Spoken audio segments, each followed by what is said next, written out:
Сәлем достар, бүгін мен вареный сгущенка қосылған дәмді жұмсақ болып шығатын карамельный пирог жасадым. Видеоны соңына дейін қараймыз.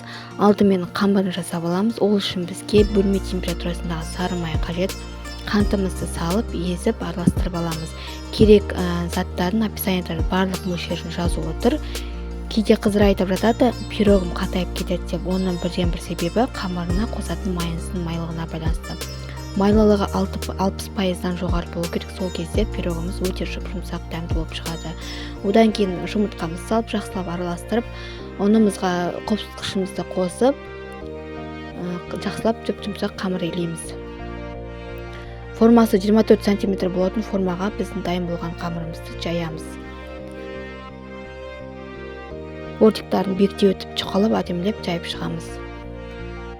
Қамырымыз дайын болды. Енді үстіне құятын начинкамызды, яғни салмасын дайындаймыз. Ол үшін бізге вареный сгущенка керек. Соны жақсылап езіп алып, жұмыртқа және қаймақ салып, жақсылап араластырып, осындай сұйық начинкасын дайындап аламыз. Осындай болды. Енді қамырымызға құямыз.